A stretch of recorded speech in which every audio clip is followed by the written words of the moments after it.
Oh, welcome back, Gerald Hopkins. Hello, hello, hello. Even though it's Jerry on the screen, it's Gerald on the paycheck, baby. Welcome. I'm so glad to be back.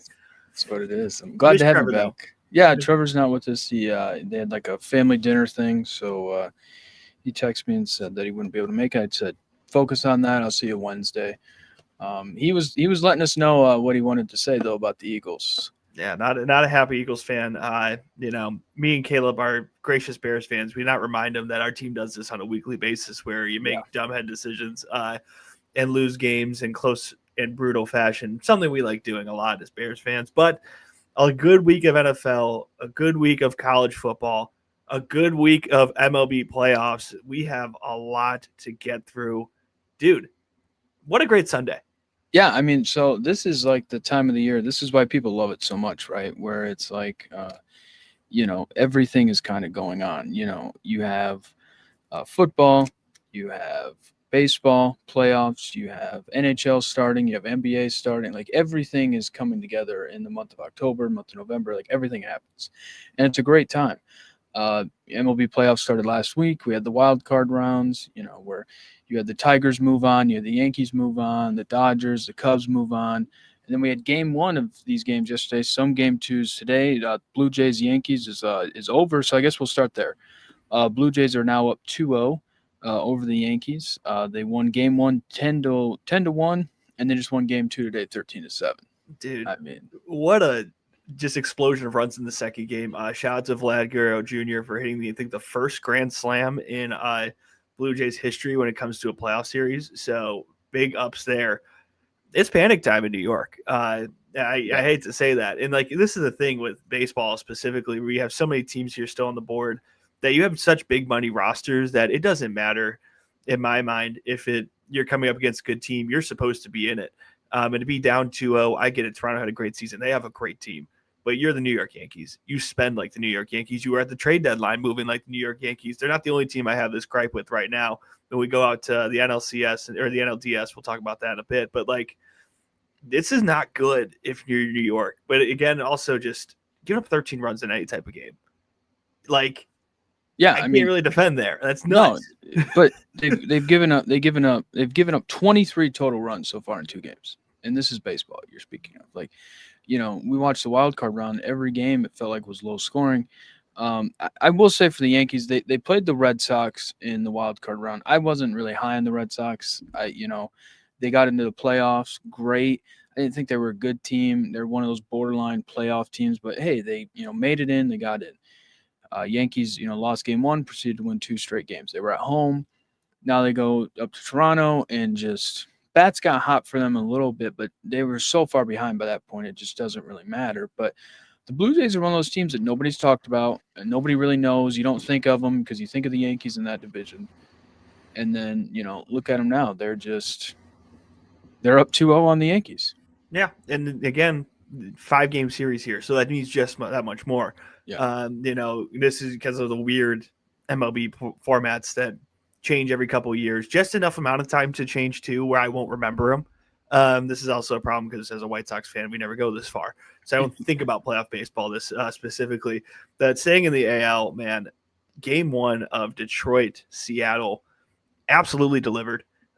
Extra innings game. Me and Caleb and Trevor were texting around last night, and I go, "Who's watching the ACC nightcap?" And then Caleb reminded me, "Hey, there's playoff baseball on right now. This is an extra innings game." Yeah. Um, Dude, Seattle was fantastic. Even though they lost, like the environment, awesome to see. But if you want to be a gambling man, which again, not gambling advice on this lovely show, Seattle is horrible in the playoffs, and that's always been my. It's one of those things. It's like, do you have a franchise jinx on you? I think about that a little bit, but Detroit's like snuck out here, and then you got schoolball on the mound today. Things could get dicey real quick for the Mariners. Yeah, I mean, so I was watching Miami, Florida State, and then once Miami got up 28-0, I turned it off and I flipped this game on. Looking at it, Cal Raleigh didn't play bad until his last at bat. Ball, was a slider right over the heart of the plate, and he just couldn't hit it. He hit it foul, and it was turned out to be an out. The Tigers, look, they got the hits when they needed to get the hits, and that's all that matters in the playoffs. Is it doesn't matter how bad you've been hitting or how low scoring games you've gotten or you've had getting to the point. Bats got hot at the right time, and for the Tigers, they have a new lease on life now in October, right? Like they struggled down the stretch.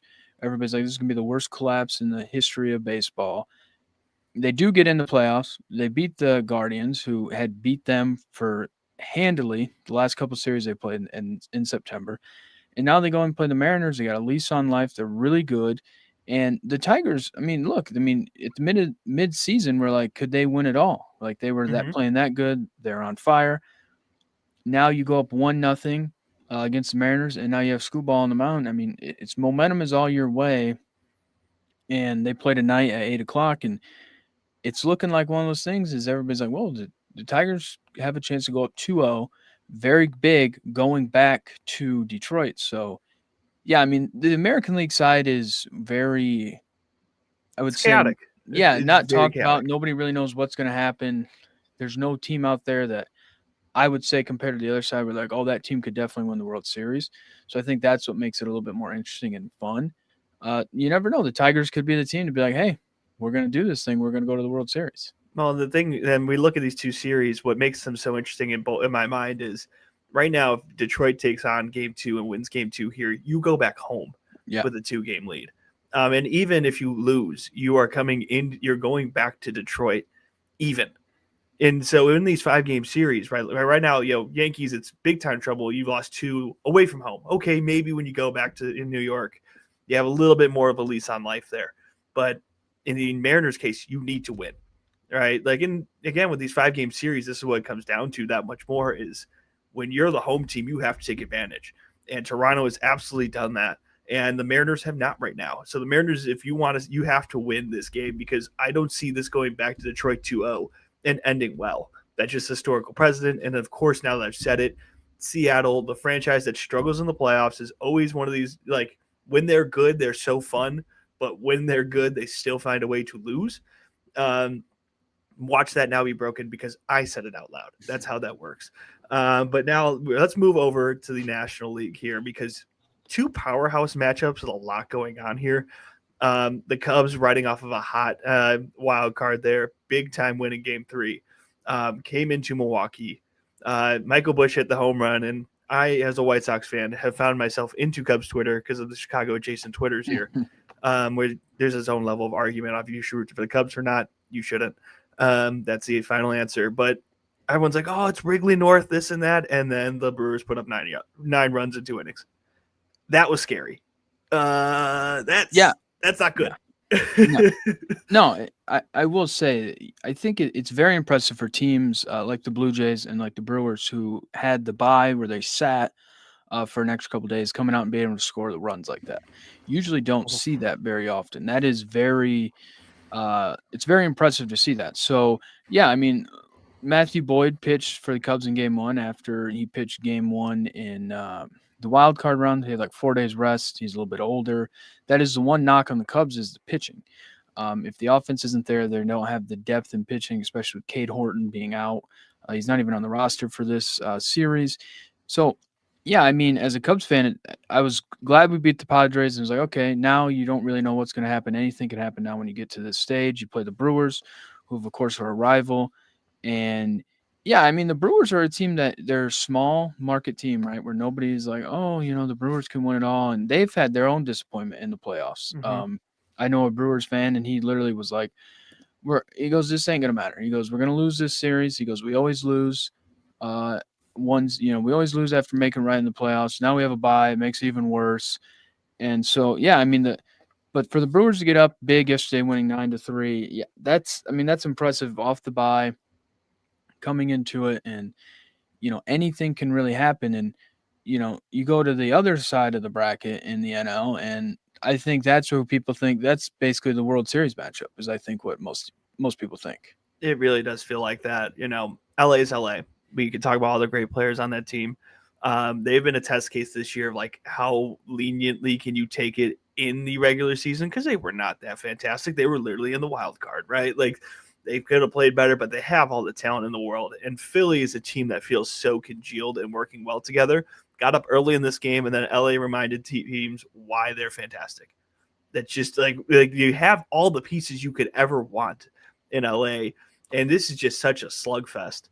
Um, if I'm not mistaken, this game was in Philly, if I remember correctly. Yeah. I could be wrong, which makes this even harder to swallow as someone keeping an eye on the Phillies. Because again, any team that comes out of this really feels like they have that straight shot to the World Series. Because again, both of Milwaukee, even with that game one, they give me big time fraud vibes. Again, historically not successful, and two, like the only guy I know on Milwaukee, like full heartedly, is Andrew Vaughn. That's not good. That should not be a good sign. But who knows? This is a weird year. But yeah, this series, a huge win for LA because every one of those games feels like it's going to be a dogfight, as much as a baseball dogfight can be. And then for Philly to go up early and then LA to respond and win in that game is huge. But kind of the similar situation here with Seattle, you have to win game 2 if you're Philly. You have to. In these 5-game series while you're at home, you cannot drop 2 at home because then it's over. It just feels over, especially if you can't guarantee yourself coming back. Yeah, I mean, so that's the thing is the Phillies were up in the game 3-0, and then the Dodgers proceeded to score 5 runs to their 3 runs. I mean, that right there is like, what the heck? Otani did not play well hitting wise. He, I think he struck out like 3 or 4 times in the game. Did not play well. Uh, the Phillies are one of those teams that their bats have to get hot, so it's going to be interesting to see them coming off the bye. How do they operate? You had Schwarber. That lineup is just one of those where when their bats get hot, they're unstoppable. It feels like. So it'll be interesting to see if they can get hot in this series. But yeah, you're at home. You lose a game like this. The Dodgers they have the talent of the Dodgers. Should they have been in the wild card? No. But we could be sitting here saying them being in the wild card helped them because they were able to play 2 games compared to not sitting. So it'd be very interesting moving forward. Game 2 for Dodgers Phillies is tomorrow night at 6. And game 2 of the Brewers Cubs is tomorrow night at 9. So it'll be very interesting to see what if the Cubs can bounce back and if the Phillies can bounce back. Creepy Photo says going to need a big game too. He's talking about the Cubs as a Cubs fan there. So yeah, I mean it's going to be very interesting. But I will say, I mean, we think we could have a pulse on these series and it could all shift. Yeah, and I think we'll end on this point too. Is when you look at the wild card and is it good or bad, right? You can look at these situations where you had the Reds versus LA, which is kind of the power of friendship versus the reigning champs, versus let's go New York Boston, which was a cage fight in some degree, and also let's go San Diego Cubs, which is also a cage fight. 3 games, and each inning was huge. It wasn't a lot of like, no one beat up on each other in these situations. So again, this is playoff baseball. It's fun. You wait for those moments, and at some point, it will also be cold outside, and it'll feel even more like playoff baseball. I know down here in St. Louis, which no playoff baseball here. Trust me, I know about it right now. It's still really hot, but I know up you guys up north, still really warm. Hot. It's like 80 degrees. Yeah, insane. So it doesn't, even though we have everything fall activity going on right now, I need it to get a little bit colder outside. So when someone just hits that dinger, it hurts their hands a little bit more, and it just feels that much more important. A 40-degree home run is just that much cooler in my mind. Yeah, and I will say too, for the Blue Jays, it'll be interesting to see. They play in a dome, so it'll be interesting to see them now in New York for Game 3. How do they kind of interact? And LA really being the only team that you're going to have warm weather, you would think, for the playoffs. I mean, the Brewers are inside too, so it'll be interesting. Mariners, I think that they can close it as well, so that's just interesting. But it'll be interesting for the Mariners now, where maybe did they play inside? And now you got to go to Detroit where it has been hot. So it will be very, very interesting. But look, I mean, me and Trevor are going to talk Wednesday, and this thing's going to look completely different. It's going to sound completely different. And then we're going to talk next Sunday, and we're going to be like, what the hell happened? That's why we love it. That's exactly what it is. That's what makes baseball great, because everything matters just a little bit more when it comes to playoff baseball. Now moving to college football. Jerry, so I will go over some of the other games this week before we get into our other upsets and then the games and then the 2 big upsets. I'll start with picks though. Last week, Jerry, you were the winner at 3-3. Me and Trevor, we went 2-4. Not good. Me and Trevor, of course, went with Florida State to beat Miami. We thought we were going to be the smart guys and pick the upset, and we picked the wrong upset. We should have rode the Texas-Florida wave instead of the Florida State-Miami wave is what we should have rolled. You're the big winner this week at 3-3. Hey man, little victories, but this and a weird slate always produces the most fun. It feels like, obviously, the week before you had a lot of the big matchups. Even this week we had a lot of big matchups. But it's Yeah. dull week 6. Oh look, I don't know. Great results. That's why we love this sport. Come on, hit me with some of them. Yeah, so I mean, we did have good games. Michigan held off Wisconsin 24-10. That game was close in the halftime, and then Michigan kind of pulled away. Notre Dame, the game I was at, Notre Dame controlled Boise State 28-7. The score, I would say, doesn't really dictate what Notre Dame dominated. 200 rushing yards. Defense looked great. I will say about that game, maybe the worst refs I've ever seen.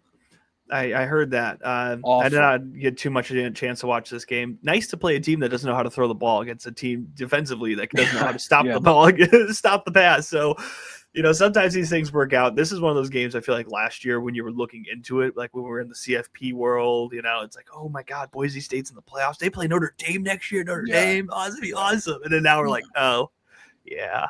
No, no. I mean, Notre Dame's defense looked like Notre Dame's defense. Offense played well. There were some penalties that stalled drives, but some of the penalties were just awful all over the board. But they did get the win.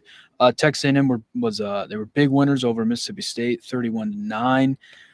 They looked really good. They're kind of clicking on all cylinders in an SEC where nobody knows really what's going to happen. Some of the best teams in the SEC, we're looking at the best teams. They have one loss. Texas A&M still undefeated.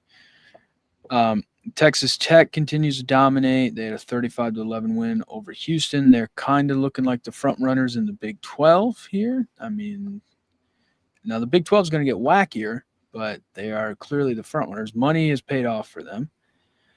Georgia bounced back against Kentucky, 35-14. Ohio State rolled Minnesota, 42-3. Oklahoma looked comfortable with a backup quarterback going into the Texas game. They won 44-0 over Kent State, and then Clemson beat up on Bill Belichick in North Carolina, 38-10. Caleb, both me and you have worked in the TV industry. I still currently do. And every once in a while, Caleb will get sent on this type of assignment where you want to get what they call man on the street sound.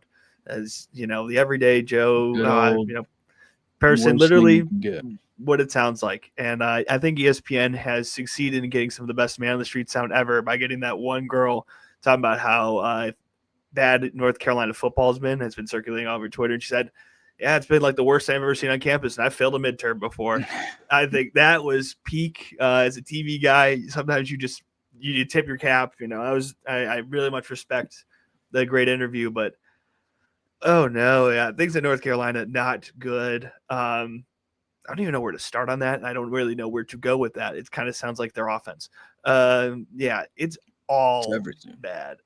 Bad, and they're on 0-12 watch. They won against They've Charlotte. won like 2 games. Yeah, they won against Charlotte or somebody. So they could be 2-10. That's and we talked about it a lot in the offseason when we were scrambling for some type of content here and there, and the Bill Belichick thing came up with the interview and the girlfriend and all this, and it was like, and one of the points I made, and I think we all kind of agreed on, is like, you're doing all this in the offseason, no one's talking about your football team. Yeah. And now look at this. This is a mess of a football team. They don't look well coached. They are not, the talent is not there. So all these things that are, not helping off the field, you cannot come on the field and look this bad. I don't know what it looks like long term. Again, this is a hire that not the AD as much, Bubba Cunningham, a name you guys might remember because he was in the CFP playoff discussion committee. He was the chairman of that. This was like a board of trustees hire. So things are going to get real weird real quick. And every week you just kind of look at that score, depending on who you play, and you go, ugh. Even when they win, I'm like, ugh.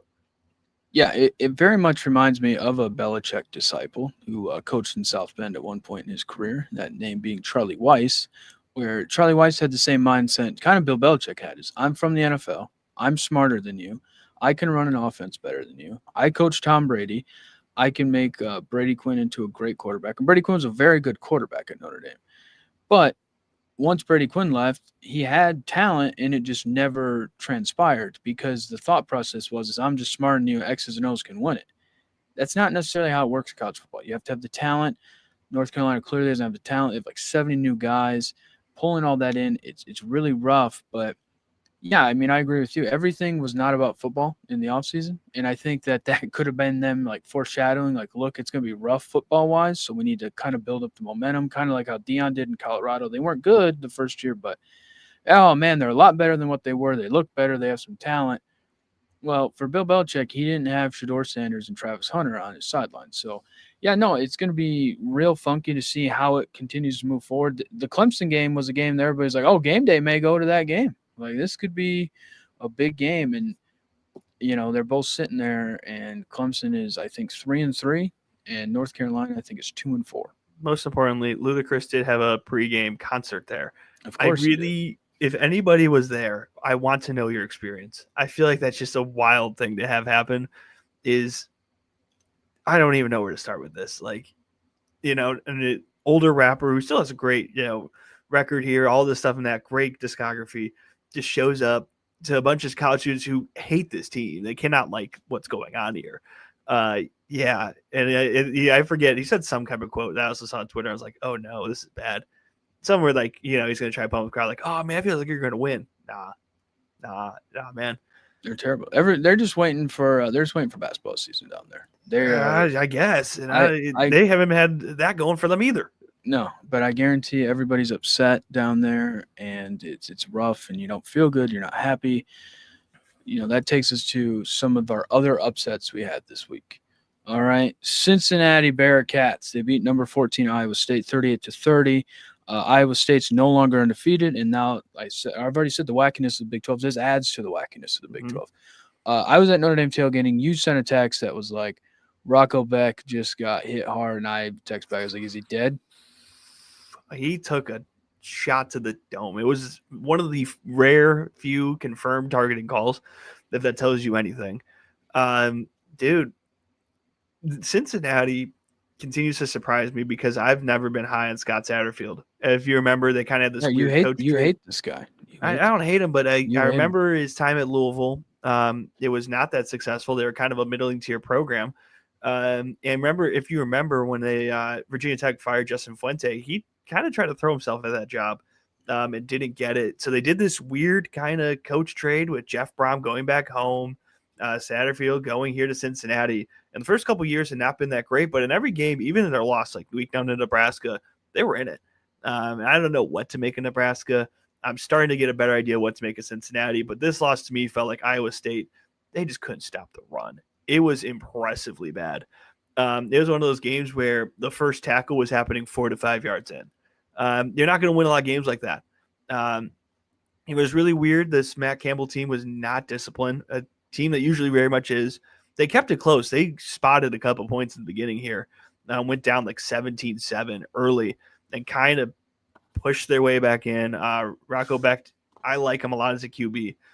He does give me Brock Purdy vibes, just a little less cooler name. But like same type of energy there, but a big win for Cincinnati, and things are really pushing forward. And they needed this type of year because, again, especially post this kind of trade, I get it. We're going to talk about Louisville losing here in a minute or two. Louisville's been very good in the ACC post Brown. Once Brown showed up, they've had their big moments. They've had a couple of big wins. This is one of their biggest losses against Virginia. But it's very interesting to kind of see these two teams sitting side by side in their upsets category here, because years ago you look at this, and they are also rivals. Just to add on to that, fun trophy at the end of the year for that game. But a big win for Cincinnati. Iowa State's run defense, terrible. Capital T, terrible. Yeah, it will be interesting. Cincinnati, they have UCF at home, at Oklahoma State, Baylor, at Utah, by Arizona, BYU, at TCU. You'd think, some favorable matchups. You look at Iowa State, at Colorado, by BYU, Arizona State, at TCU, Kansas, at Oklahoma State. So, I mean, the Big 12 is it's going to end up hurting each other in the end. I think it's going to be very tough. It's going to be one of those conferences where we're going to be like, what the hell's going on here? I mean, Tech's undefeated, and I feel like they could still end up with 3 losses by the time we get to their conference championship week. The MAC of the Power 4. Yeah, I mean, MAC does this every year in the G5. Every year you're like, oh, here's some really good MAC team they didn't expect to be good, because it's that easy to move up and down. It's the same vibes here. Again, you could just hit the right time of year. And there's still so much going on there. It's messy, and that's what makes the Big 12 fun. It's also though what makes these jobs so much more interesting. Like we're gonna talk about Oklahoma State more as we kind of learn more about their coaching search and stuff like that. Remember, Oklahoma State was a team that a lot of people were like post Texas OU that could be a Big 12 contender, and Yeah. here's where they are. It is so easy to gain a couple of big wins and to jump in this conference the same way it is to fall.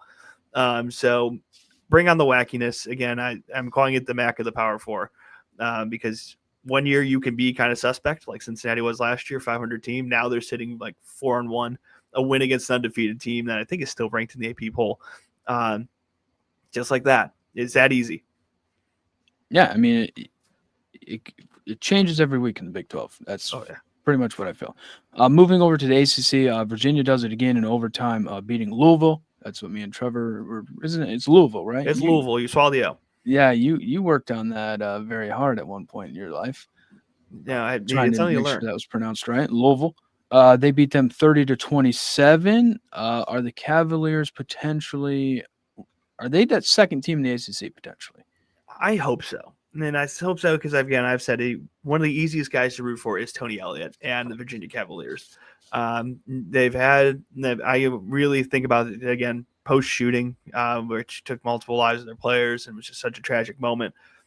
This is a tough place to win, just in general. So I'm about to sneeze. Oh, look at you! Bless you there. Yeah, God bless me. I'm sick of talking about the ACC. I need more SEC talk now. That's what it is. Just calm down. We're getting there. I know. But on a serious note, this is a big time win because Virginia came in ranked. Virginia came in with all these things. This was not the you get to surprise somebody because I feel like against Florida State it was like, oh, surprise, we're competent. We're a good football team. Well, you did that. You had that week. You come in, and Louisville's a tough test too. This was a game that Virginia almost threw away because they were up most of the game, and Louisville kept kind of coming back, kept coming forward.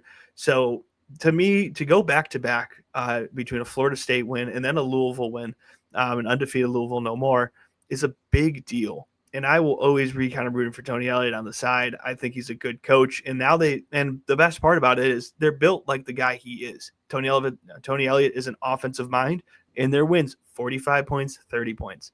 This isn't, you're not going to get a defensive slog out of the guy. You're going to get points, and their quarterback's fun. They have a fun offense. I don't know if they're necessarily number 2 in the ACC, but if you keep pulling these wins off, it's possible. And that's awesome for a team that you kind of came in and you're like, I don't know what to make of them. It's a really tough job. There's a lot going on in the administration. They're one of the targets of a lot of different things. There's a lot of different problems. So Tony Elliott's going to be able to skirt by with some struggling teams. Now he has a good team, and they need some good news, especially because Virginia basketball has not been the same for the last 2 or 3 years. Enjoy this moment, a big win. And yeah, this could be more. And with each win, you kind of go, oh yeah, this is for real. And that's fun. Yeah, the one thing I think it's so funny right now is like everybody who's like does AP voter is an AP voter for the polls, and then like people that like bash AP polls, like they're all like trying to figure out. They're always like, well, this team beat this team, and this team had beat this team, and this team had beat this team, and that's why they should be higher. It's so funny, and Virginia's just one of those teams where it's just like they could continue to ruin some stuff, right? Because I mean, you have like. Well, they beat Florida State, and then but Florida State beat Alabama, and Alabama beat Georgia. It's like one of those goofy things where it's crazy to think Virginia's tied into some of that. And yeah, in an ACC where it's like nobody wants to be second. I mean, one is clearly Miami. Miami could very well maybe be the number 1 team in the country, and you're in a conference where it's kind of like up for grabs. We thought Clemson had a shot. And Florida State wins week 1. You're like, oh, Florida State, they're kind of back. Like they're feeling it a little bit. And you got the old Virginia Cavaliers just sitting there being like, no, like we're going to take it. It's our time. I do agree with you. The love for Tony Elliott is when he left Clemson, everybody's like, oh, here we go. He's going to leave Clemson. Why would you do that? You're going to take over Virginia. Are you kidding me? It's taken some time. Credit to Virginia of giving him the time to build the program, and it's paying off. It does prove sometimes coaches just need more time at jobs. And at Virginia, you kind of can get that time because there's not the greatest expectations, but it is paying off for them. back-to-back big wins. They were ranked, but Louisville was the favorite. We all picked Louisville. I mean, we're not going to sit here and act like we didn't. No. But it's just crazy to think that they can continue rolling. And I think someone asked him, Tony Elliott, if it was like an ugly win. He said, "There's no such thing as an ugly win because a win's a win," or something like that. He said something like that. So I mean, it's very true. A win is a win is a win. You got to take it how you want it. And look, Virginia's kind of on this little roll here, and they could continue to disrupt things in the ACC. No, and it comes at a really good time because we're going to talk about other teams here in the DMV area that you take advantage of these wins. Okay, Virginia Tech's down, right? Without a head coach. Stuff's going on there. Maryland's eternally mid as they threw away their win against Washington this weekend. Penn State, we're going to talk about a lot in detail in a little bit, but stuff's going on there. You roll off a good year here while those programs are having their kind of moments, you could build here. And that's one of the things, too, is that one of the things I love about this sport is you can sometimes diagnose where these runs come from. And it's like, well, there's a lot there's a lot more that could be coming here from the DMV area. And now, boom, here's the team that's taking advantage of it. And it is Virginia. And you still have Virginia Tech on the schedule. You still have these teams that you could beat up on. But like another team that's done real good, Old Dominion. They've had a good little run here. Syracuse is all right. They kind of pluck from the DMV area as well. So you can just watch through these trends here. And I'm glad to see Virginia taking advantage of this. And if they play their cards right, maybe it's not ACC title game every year, right? But if you could go from perennial 6-6 to 8-4, that's awesome. And this was not an easy schedule to do it. It's not an easy 2-week stretch. Florida State is still a good football team. I'm not sure if they're as good as we thought, but they're still good. I'm still high on Louisville. I think they're a good team. I think Jeff Brom's a really good coach. So to run those two back to back, especially again coming off the big win against the Florida State team that gets a lot of the eyeballs, you weren't surprising anybody. Everyone kind of knew you could do this, and then you come out and you still do it. That's huge. Yeah, I mean, everybody looked at Virginia like, "Oh, you beat Florida State. That happens. Monday night, weird time. At home, blah blah blah. You can't beat Louisville." And then they come out and they beat Louisville, and look at them now. They are feeling themselves. They're feeling pretty good, and they're moving up the rankings, which is very fun to watch. Now we will go to the SEC. Jerry's, all about it. Just means more. And, oh gosh, and this is what we need, and blah blah blah. They run college football.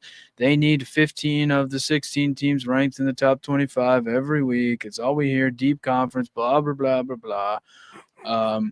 Alabama gets their revenge over Vandy, which is crazy to say. Beat them 30-14.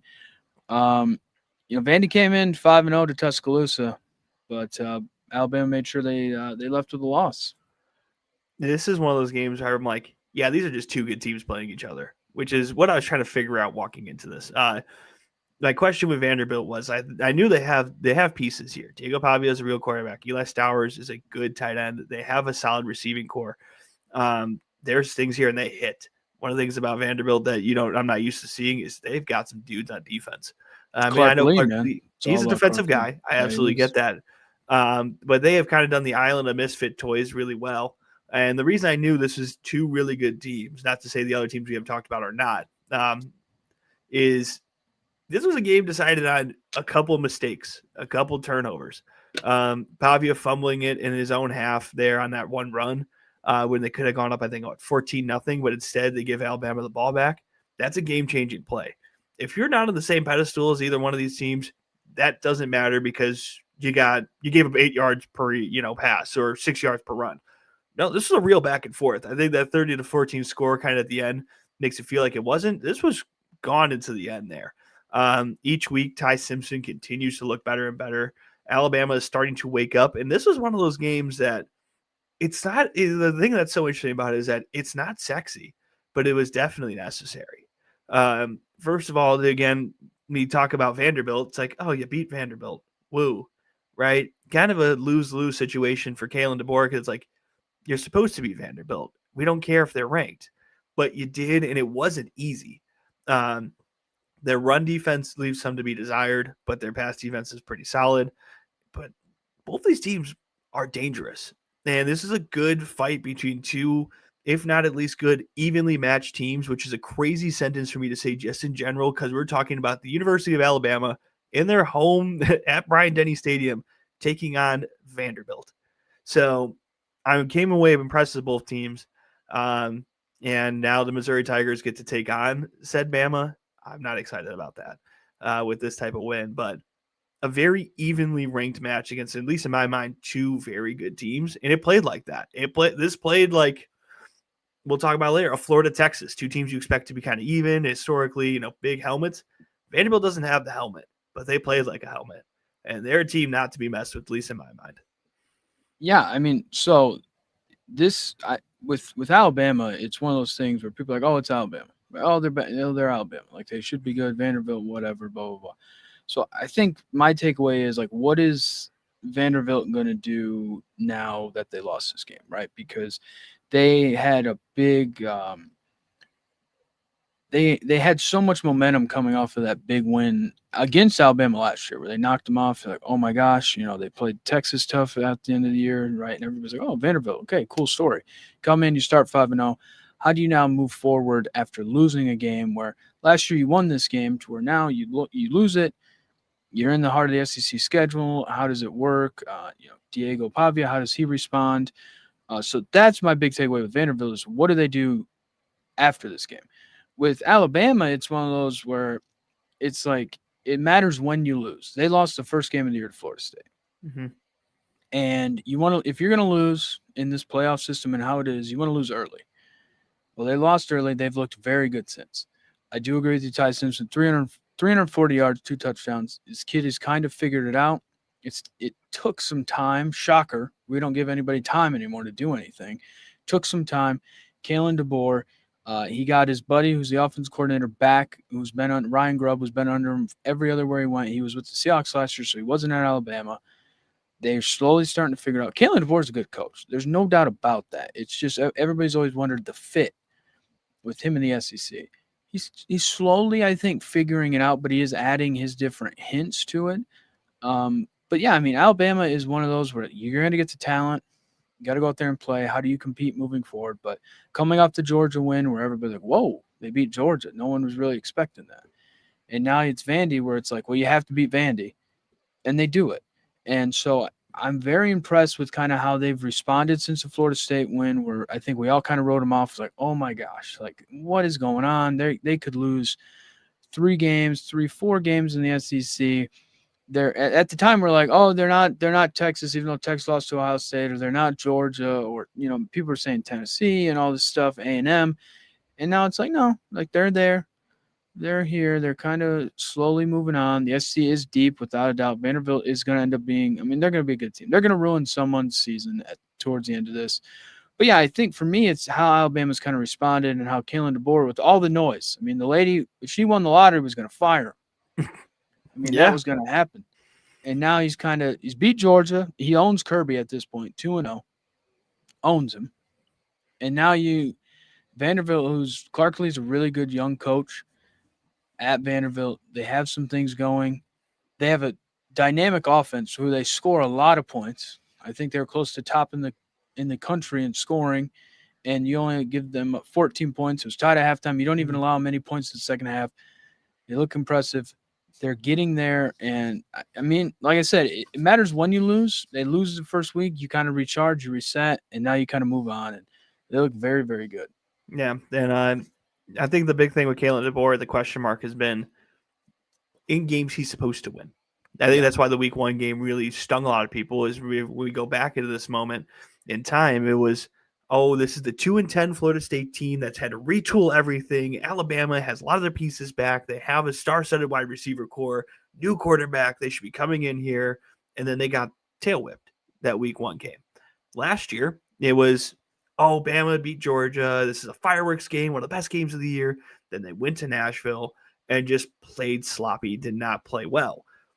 The question with Kalen DeBoer has never been in the huge games. In the big games, he at least shows. You're going to have some fun. You're going to have some moments.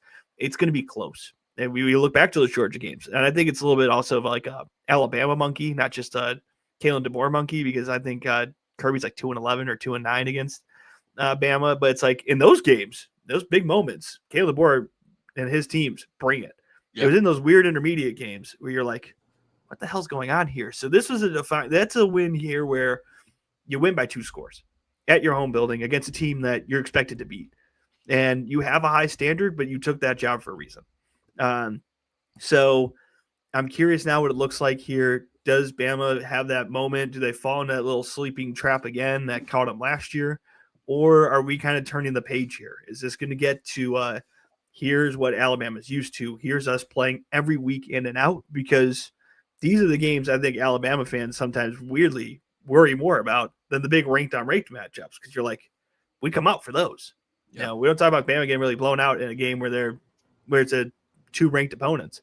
But when it's the weird spot of, I don't know, they're supposed to beat them, they're better and all these things, they don't play as well. And at times it looked like we got there, but that second half especially, I think they really turned the page. Yeah, I mean, so you're hoping they stumble against Mizzou this week. That's your I hope. mean, like, personally, yes. Without getting much into next week, this is a game I definitely look at and I go, that's scary. Especially because Missouri's pass defense is not the best, and Alabama's pass offense, very good. So lots to look forward to into next week, but it's also part of the fun. We love the sport. Yeah. The fact that I'm worried about Missouri already, it is Sunday. That game is not until Saturday, 11 o'clock Missouri time, God's time, Central time. Not you noon weirdos. That's when that game will be kicking off in the lovely Columbia, Missouri, under construction. Are you going to the game? No, I will not be there. My big one was Mizzou KU, and I'm very glad I was there for that. A game I wish I was at, because it just feels like a fun rivalry, would have been Miami, Florida State. Yeah, I wanted to pick games. That is a game. I think, we were young when I would say that rivalry was maybe at its peak, or it's something not alive, maybe 90s, but the 2000s, I would say that was maybe at its peak, where you had these big clashes where it was like late second field goals and they missed a couple field goals and Miami would always end up winning or something. It was crazy. And then you get this game where you're like, okay, even though Florida State loses to Virginia, you're like, oh, okay, like this is maybe different. The Hurricanes, they continue to roll. Their storm just goes through and just dismantles teams. Now the score is a little different than what I watched, at least before I turned it, but it ended up being 28-22. Like I said, me and Trevor thought we were going to be the smart guys this week and pick Florida State. We were like, oh, we're feeling this. Florida State's beating Miami. Definitely did not happen. Miami, I'm telling you, they may be the best team in the country. I think they are. I'm not even saying maybe, especially because their resume continues to just get better and better. That Notre Dame win will continue unless Notre Dame decides to poop the bed to age really well. They've been a really good team. The thing about Miami, I was listening to one of my favorite podcasts, Split Zone Duo, and they did this is their big game of the week, and everyone's kind of game of the week, right? This is the 6:30 ABC, had all that luster and all this. And he goes like, and Kevin Clark was on that podcast, a Miami fan, knows his team really well, great NFL writer. And he just goes, yeah, the thing about Miami is they're so good that they're boring. Yeah. And that, I think, is a great way to describe them, because especially early in this game, again, this final score is a lie to you. This is the fourth quarter. I don't say garbage time, but a little bit of garbage in there in terms of Florida State deciding in the fourth quarter to start scoring. But the part of the reason is Miami's defense was fantastic for those 3 quarters beforehand. Their offense, good. At times, it can be a little bit left to desire, but this gives me if I'm nitpicking, like they were good, not great, but everything else was great. I mean, you got, that's a great world to live in. This is a really, really good Miami team that has everything clicking. And the greatest part about it, and this is where I feel like we are seeing the best of Mario Cristobal as a coach, is their lines, both offensive and defensively, are fantastic. I mean, one of the questions for a lot of people coming into this year was going to be the Miami offensive line, even though they had a lot of those pieces, except the center. We don't have to make those questions, at least in my mind, for a while.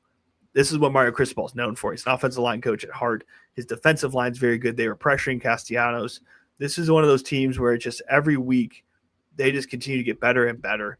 And they're winning their big games, which means they can slip up and still be fine. But in a good way, they're boring, because you know that they're going to beat up on teams. They're really physical. Their offense is solid. And even worse for a lot of their opponents, their run game is starting to get there.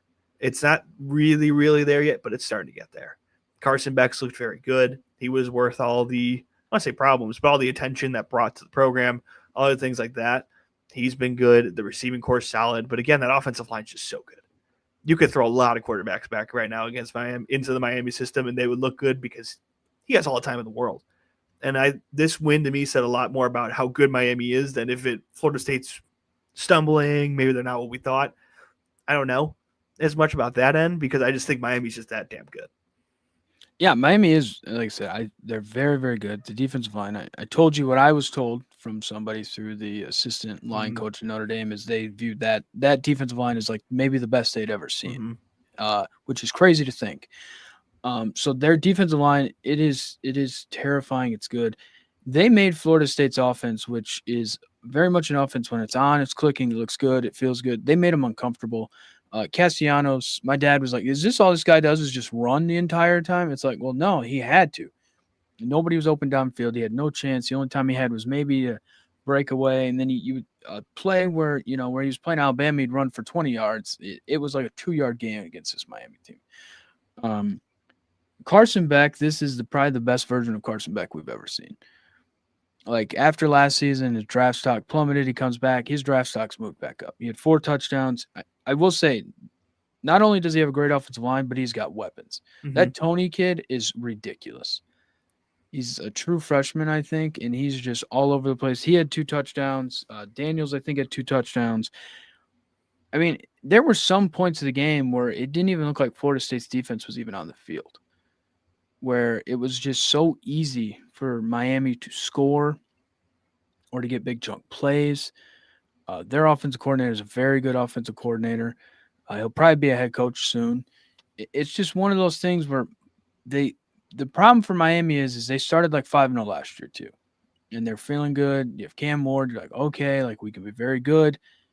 And then are they gonna have a slip up? I think that's the biggest thing is there going to be a slip up? But like even you said, even if they were to have one slip up, the way they've played and the teams that they've beaten, and it's crazy to think them beating Florida, and if Florida were to maybe kind of get something going in the SEC after their big win, that win looks good. So it's just weird how and this is week to week, and we get excited with 1 week and week one and overreactions, but Florida State's kind of now continued to slide, and Miami has just continued to ascend, and we could be sitting here after 6 weeks, and we're like, they're probably the best team in the country. Yeah, and again, one of the beauties of this new playoff, you can make your mistake and still be fine. Their resume just continues to get better. And again, this score's a lie. I think that's one of the things we need to keep in mind too. Is like they really put their foot off in the fourth quarter, probably to their detriment. There was some concern I had way back at the end of this game. I flipped it on when I saw it was like 28. I think it was like 19. I'm like, oh, okay, this is a little weird. There's a world where it's like, will Mario Cristobal find a way to poop this game away with poor clock management because he's done that before?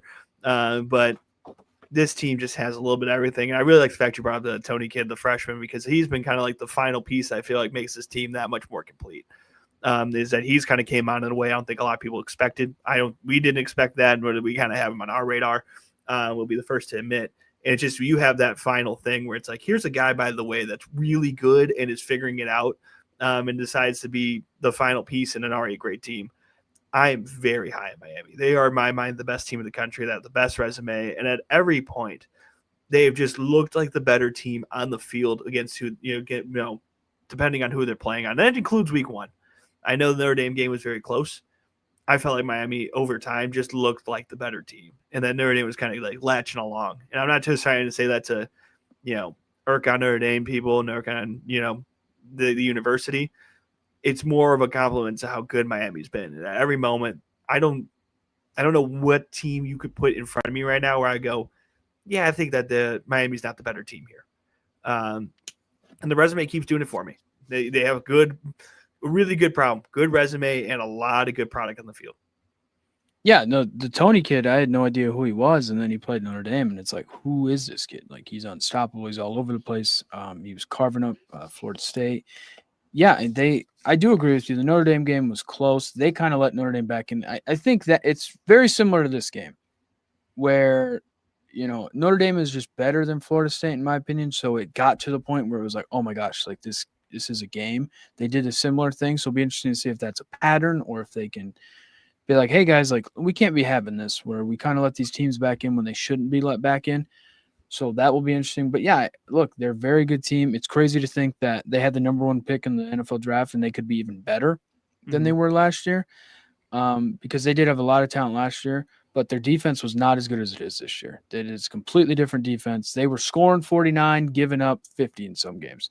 So you can't live that way. Their defense looks very good. And yeah, I mean, look, you need great line play, especially in college. Urban Meyer's talked about it. He goes, you can step on a field and look at defense and offensive line, and that's usually how he can determine who's going to be a winner. And they have that on both ends. So first round picks up there, that is big time when you look into talent in college football. Um, Jerry, now we got to move on to two teams where we had high hopes, maybe the greatest teams in the school's histories at each of these places, especially Penn State. Mhm. Um, Preseason 1 and 2 ranked teams to unranked. I don't know if that's ever happened before, or I don't know if it's ever happened this quickly before in the history of college football. This is why some people have really. There's been a real big debate with the polls this year, and we're only 6, 7 weeks in, and there's been a lot of debates. But we will start with Florida, Texas. Florida, they're still fighting. They are still fighting. They beat Texas 29-21. Arch Manning, 2 interceptions. Offense was 3 for 11 on third down. They only had 52 rushing yards and they had 10 penalties.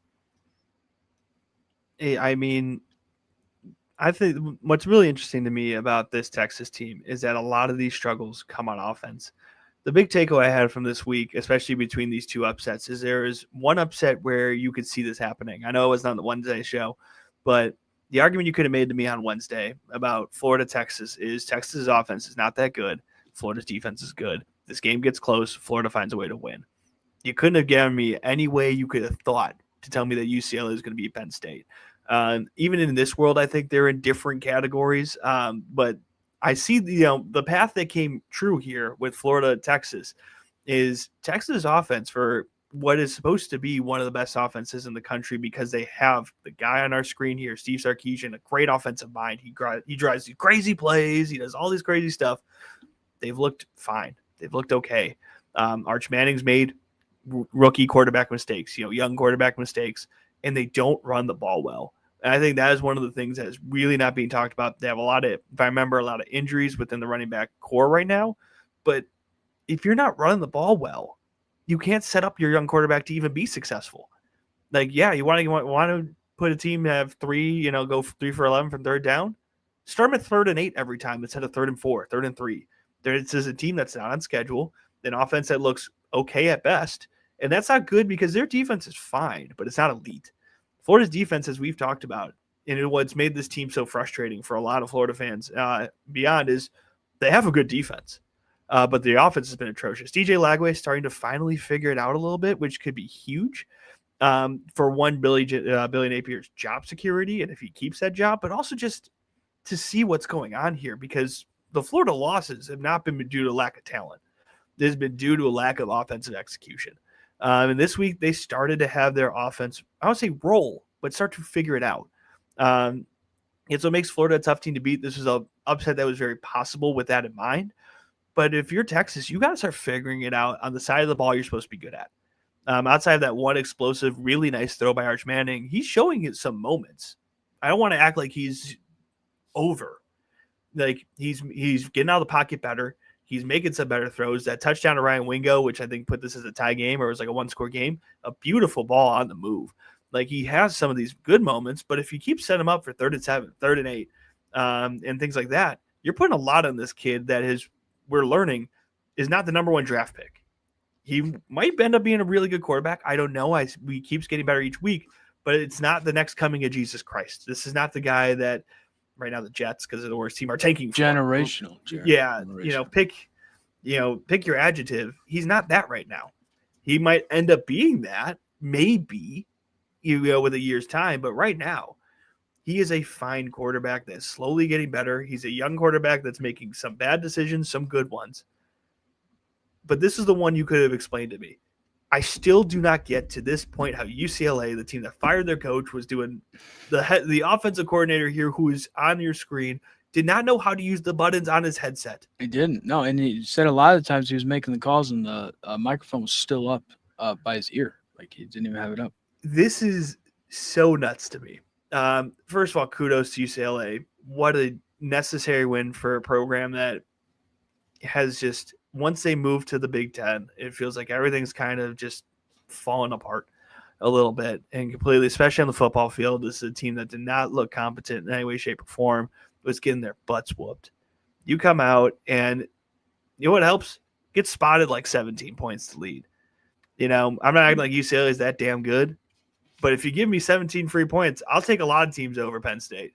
If you give me 17 of them in their home place, and I get it. You can see the crowd storming here very weak because there's like 150 fans, but like you give a lot of free points away, and then you wonder why you're down. And that's kind of how Penn State played. It's like, oh my God, we're going to win this. We're going to win this. No, you're not. There's a clock there. Yep. If this game keeps going on, Penn State wins it. But there's a beauty in this sport. You get 60 minutes. If you're lucky, you get a little bit more, right? But you only get a certain amount of time. And if you keep spotting this team's points, and their defense was terrible. Oh, it was awful. Terrible. I mean, awful. I don't want to overly bash UCLA for this program-defining win in some degrees. To come in and beat a team that is ranked top 10, you had no chance. You're in this really tough spot to be in within your overall football program.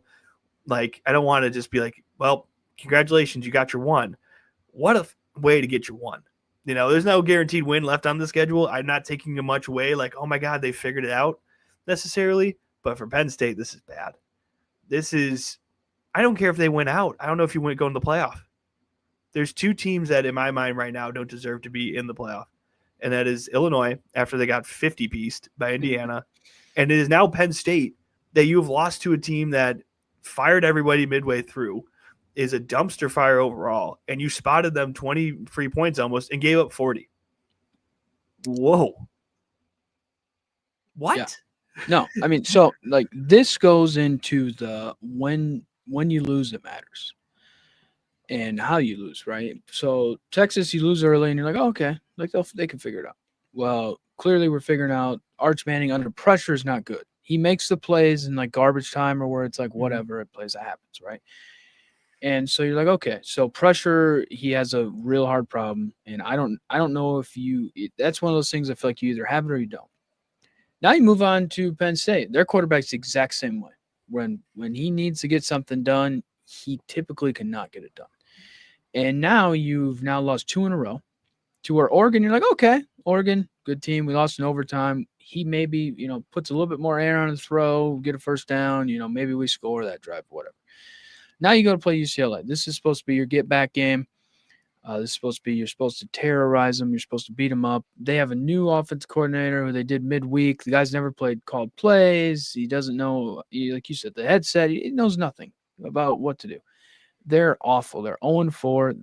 What are they playing for at this point? Whatever. Well, UCLA says, well, no, we're going to come and we're going to play. We got some new energy flowing, and we're going to run for 280 yards. That right there is crazy. 280 yards. Penn State, they only ran for 157 yards. All I've heard all offseason is how great these two backs for Penn State are. That's all I heard. They're better than Jadarian Price and Jeremiah Love. They're better than those two. Like, this is 1-2 punch. They can do it all. What? Excuse me? You got outrushed by over 120 yards to UCLA? Like, that is embarrassing. Penn State had 1 turnover. UCLA didn't have any. But what gets me, though, is you have an offensive coordinator who gets the job midweek. Never called plays before. Against Jim Knowles, this great defensive mind. He just come off the national championship. They talked about on the NBC game against Oregon is he came to Penn State to not just make the defense great. He came here to make them elite. That was exactly what was said. Mm-hmm. And they gave up 42 points to UCLA. I talked about it last week, James Franklin. I think it's time for a scenery change. This is the year for them where they were all in. Everybody was coming back. Your quarterback comes back. You let the backup walk before the playoff. Your two running backs who are so great come back. You buy all these wide receivers because that was a problem you had. Defensively, pretty much came back other than, Abdul Carter. Of course, you lose him, but you're like, okay, they got some defensive line pieces. They should be really good. You get Jim Knowles. Anything he does is great. And now you have two losses. You still haven't played Ohio State, who you cannot beat. And you still have to play Indiana, who, as far as I've seen of Indiana, I is think they're good. they're a pretty good football team. They're a good football team. And Yeah. they have to play Oregon this week, and you couldn't beat Oregon. So, I don't know. For me, with when I look at both these teams, Texas and Penn State, it's like Texas is just not. They're good. They're not great. They're not there yet. I don't know if Sark will ever be there. James Franklin, it's like this. Stop trying to tell me James Franklin and Penn State are going to be good. And I think that's the biggest problem. And we all bought into Penn State. We're like, oh, this is the year. They finally have done it. They've gone through it all. His life started to go downhill when he was making fun of Marcus Freeman at that press conference. I disagree only because that was the same same James Franklin that's been there forever. I'm not necessarily. I know. Now, if you want to, I'm saying this new age, it's where everything started to go wrong for him. I feel like this is the same James Franklin we've had for years. But this is the thing about this moment. I am going to make 2 points. One, the thing about James Franklin that's made him such a hard coach to truly evaluate and talk about is he won the games he was supposed to. He lost the games that were a toss-up, right? So the way this year was expected to go, at least in my mind, my question was, how do you play against Oregon? How do you play against Indiana? How do you play against Ohio State? It was a 3-game season in my mind until you got to the Big Ten championship, if you're getting there, right? This is the game he's supposed to win, and historically has done a fantastic job of winning. So even with the big losses and the whiteouts, the heartbreakers to Ohio State all these years, James Franklin would win this game. This is the first major crack in my mind to the armor, because it's really hard for a Penn State program, or any program really, when we start talking about this, to move on from a guy that's 10-2. It's because everyone kind of thinks of the Nebraskas of the world, right? You had Bo Pelini at that 9-3 spot, 10-2, very good coach. You were in the upper echelon of the sport, but you want to make the jump to the final play, and then you turn out to be mediocre, right? That's the fear in a lot of people's mind. Take even like a Florida, take a lot of these schools that have been on the upper echelon. They try to go a little bit more, and I'm not saying that with Urban necessarily, but to find that guy to get you to the final spot, you're so afraid of moving away. And the argument for James Franklin has always been he wins the games he's supposed to. Yeah, we can't guarantee the big wins, but he gets his top 10 every year. That's a really hard thing to argue. And he still has a $50 million buyout, so keep that in mind. I don't think that's necessarily happening this year. It's going to take a minute, or they're going to do some restructuring, especially with the NIL world nowadays. Coaches get a little bit more leeway because you don't want to set back your NIL. So I don't know if it's necessarily the end of Franklin. I don't think he survives this year, but this type of moment, you have a couple more of these, not good, because that's the thing that you've been holding on to all these years is you win these games. But he hasn't. He just lost the prime example of the games he's supposed to win. And to the team that, which to my second point, I can't guarantee another win on UCLA's schedule right now, even with this win. All right. Because here's who they're looking at. You're looking at Michigan State next. That should be now a better game, but Michigan State's improved. They're a better squad. Maryland, 4-1. Might be a little bit closer than I first thought, but I still think Maryland wins that game. Indiana. At Indiana, too. Nebraska. Don't know what to make of them. I don't know if that necessarily means UCLA is going to be the one that figures them out. Ohio State, Washington, and then your cross-city rival USC. They might go still and not win another game. Yeah. Maybe they win one more of these. Maybe they pick off Michigan State. Sorry, Caleb. Or Maryland. Now that they have this rejuvenated, they feel like a better team. Maybe they pick off one or two more of these. Maybe they pick off Washington. This is a team that's going to be fighting for a bowl game. And these are the teams that James Franklin always wins against. And he didn't. And his team looked unprepared. They did not look like they were ready. And again, I think you brought up this point really well. They had all the hype in the world. This is the 5-star quarterback in Drew Aller. Here's the running duo that's supposed to be there. The defense is supposed to be together. You brought in the big coordinator.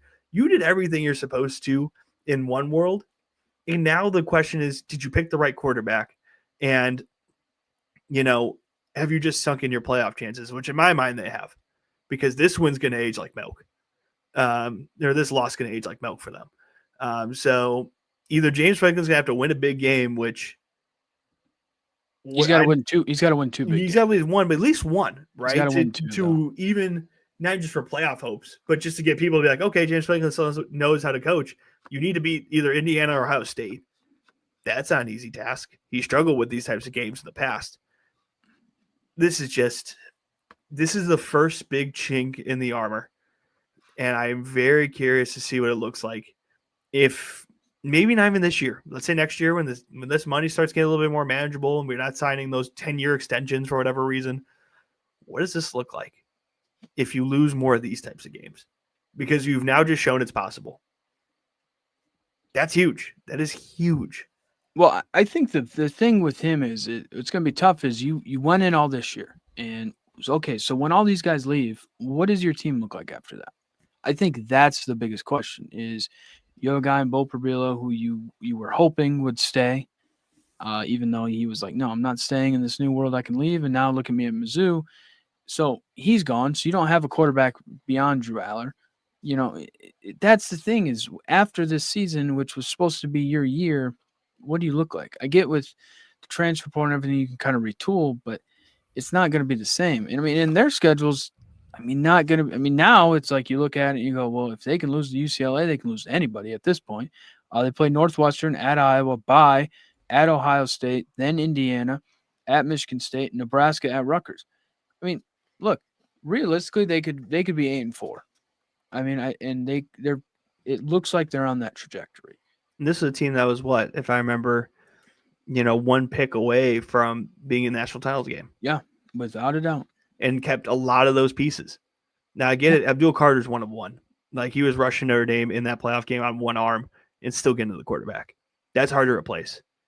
It doesn't explain this loss.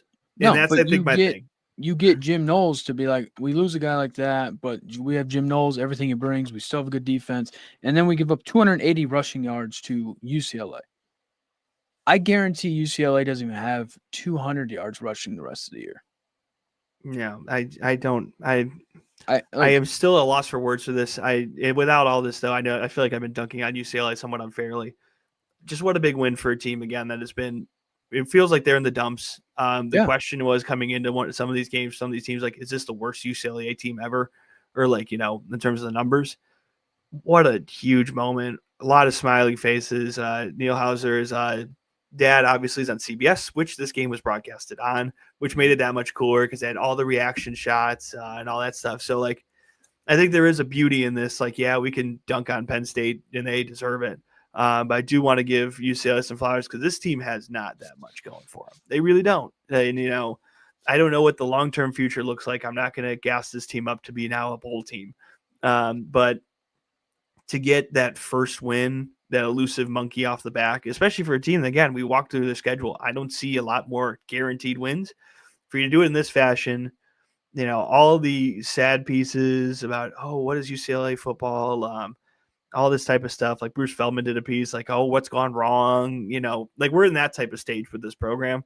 So for you to get the first win and to do it in this fashion, we could say a lot about James Franklin. Congratulations to the Bruins. I'm glad they got one.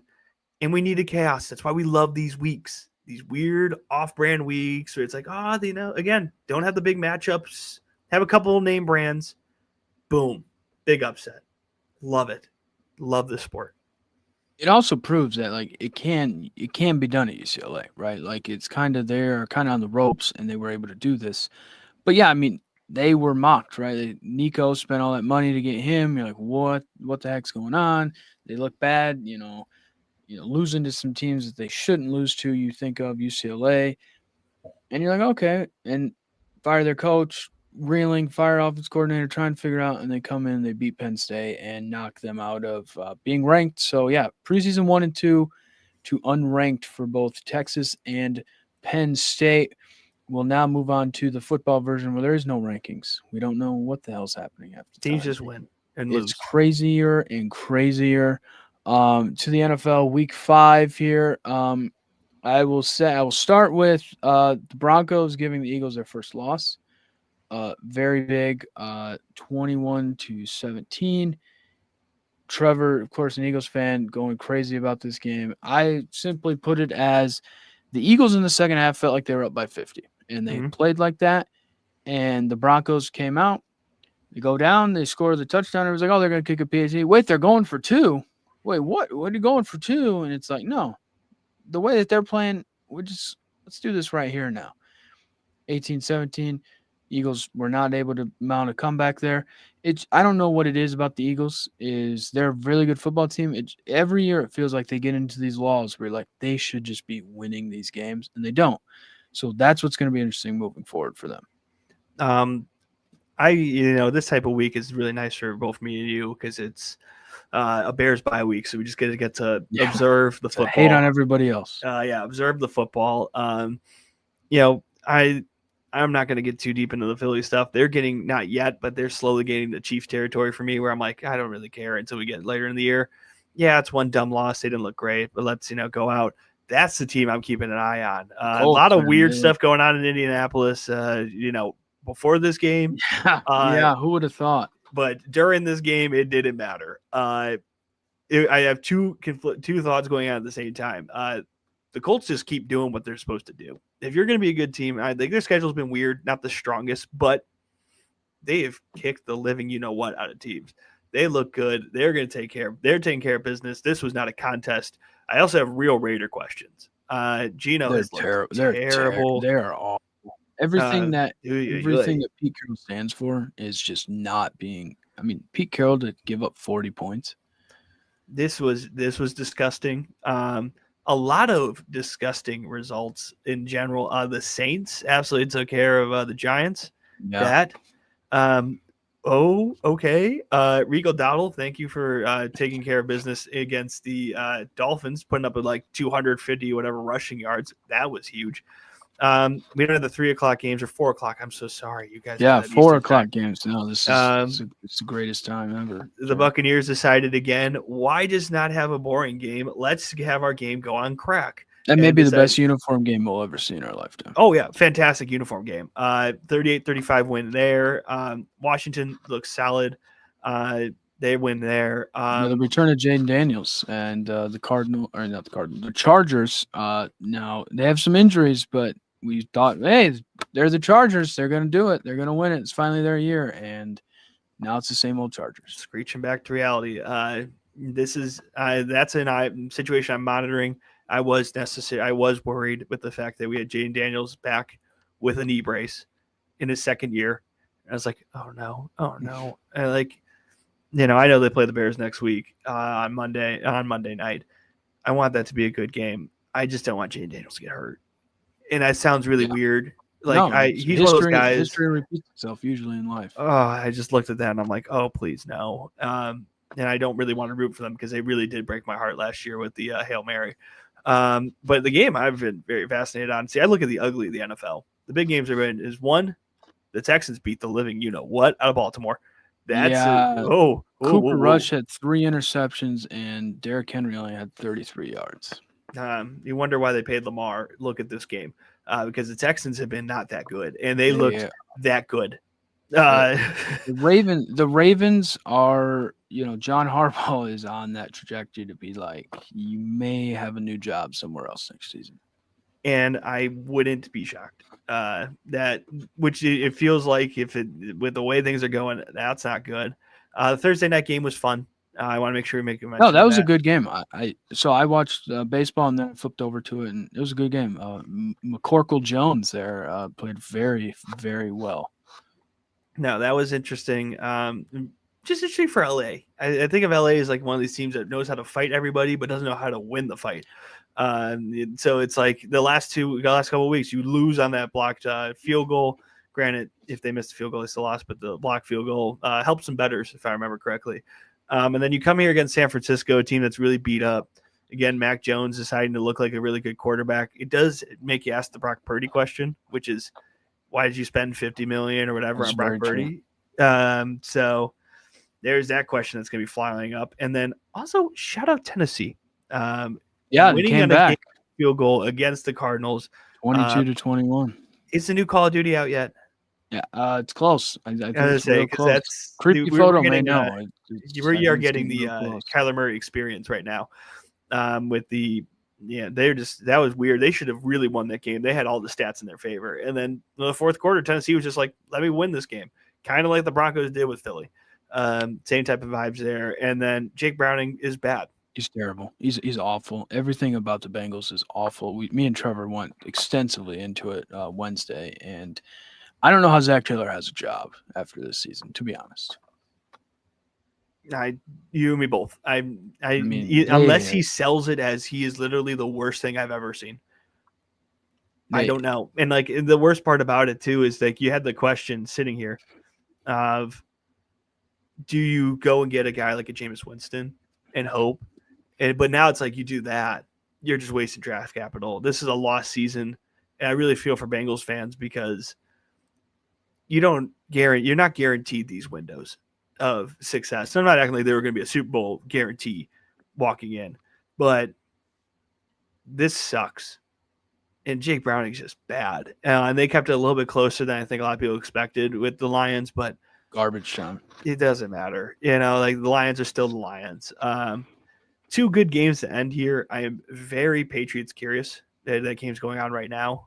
They punted on their first drive. I'm just curious to see what that looks like under Vrabel.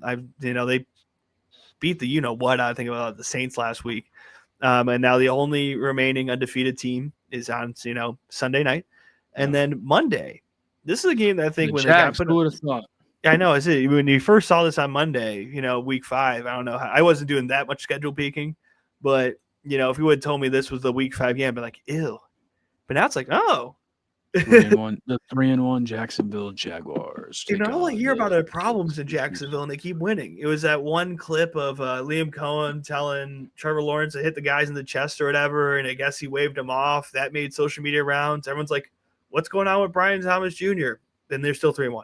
So it's that's a very very low key 3-1. I don't know again if it lasts, but a better Monday night game than I thought we were going to get, and I like that fact because last week's were just disgusting.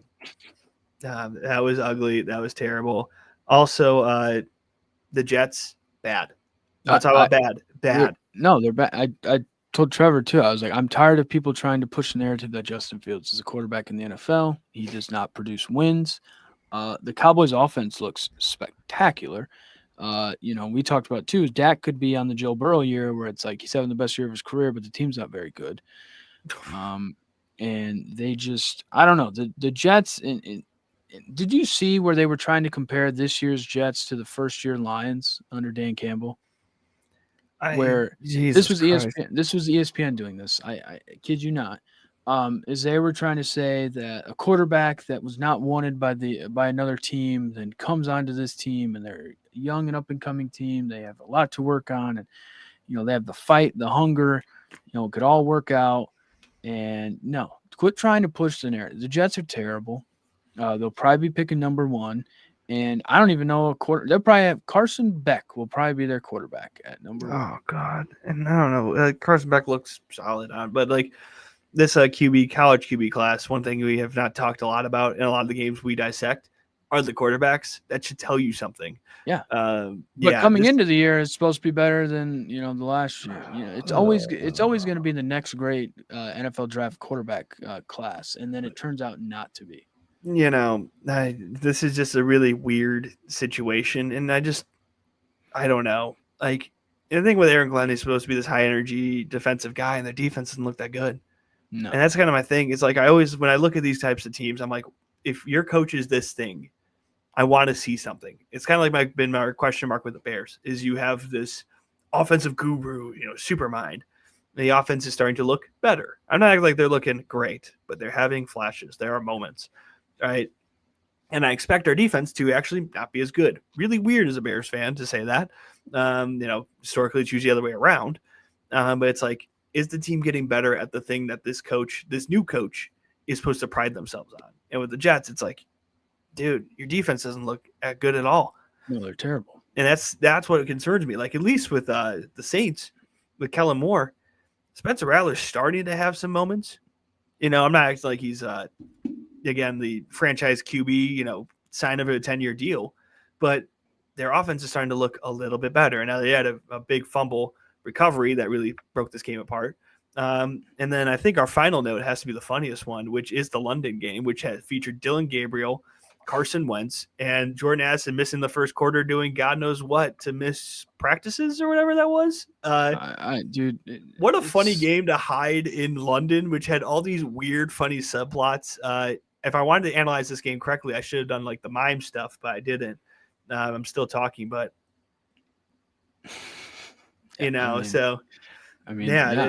just a lot of funny subplots for both these teams here that ended up, of course, in overseas. Yeah, I mean, who would have thought that a 5th-round pick we'd be talking about needs to be the starting quarterback? I mean, never. Did he say that though? We don't know. No, he didn't say that, but everybody thinks because it's him, 5th round. It's like, when have we ever thought of a 5th rounder as a starting quarterback in like week 5? So that's funny. But dude, Quishon Junkins, tank. I mean, just what a weird locker room. I don't even want to make some.